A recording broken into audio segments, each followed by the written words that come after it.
Good evening. Good evening.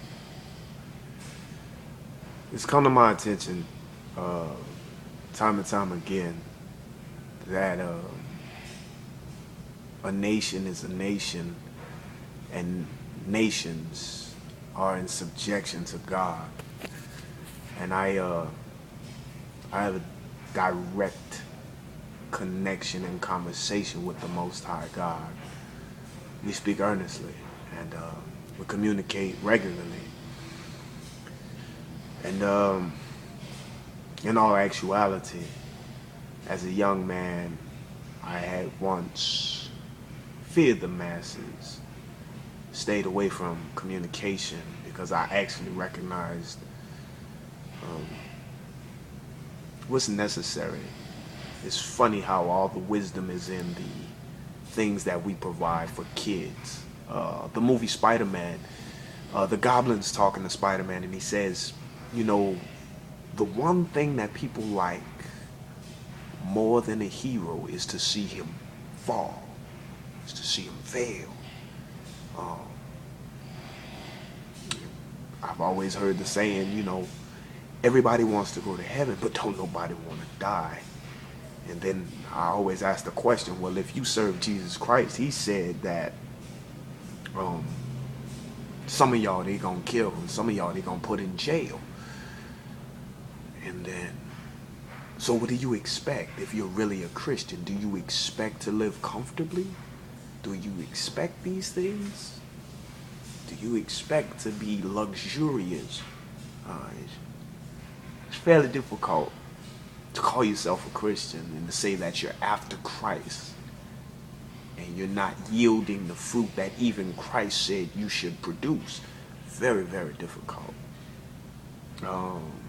I've had the benefit experience and I could point the finger forever, but again, my job here or my whole reasoning for making a video, period, within this small space and this small amount of time is to represent God.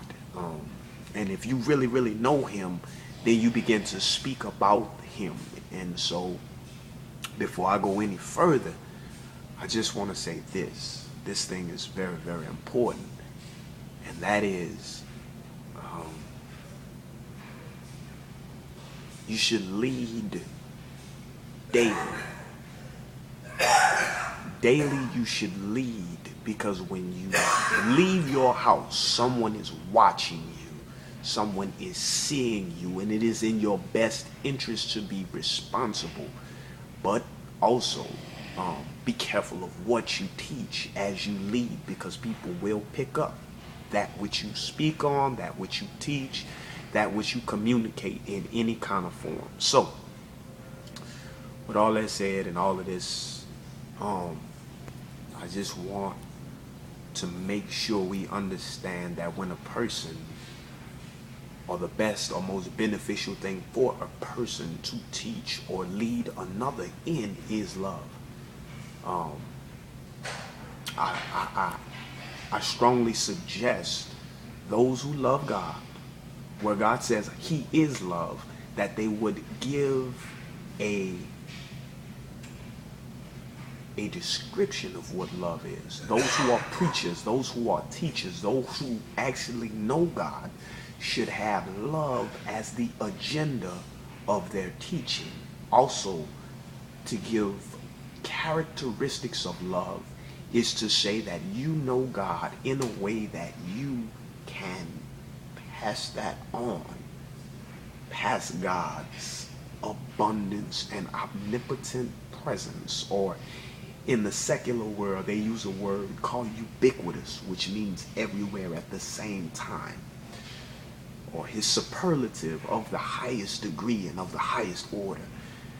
If you know him, then talk about him, teach him, for he is the only thing that will heal, that will deliver, and that will settle disputes, or all the chaos and all the rhetoric and all the foolishness, all the finger pointing can all be solved in love. So I gave you 5 minutes, or a little bit over 5, of just rhetoric to some, but life to others. And man, again, I love you. And I mean it, in so that I'm willing to usher in a rebuke. If I didn't love you, then why would I tell you what will make you wiser? But you have those who will not tell you things that will make you wiser, but that will stagnate you and hold you from where you're destined to go. But I promise, if you will give and teach the characteristics of love, if you will insert that into somebody's life, it will definitely manifold and yield a harvest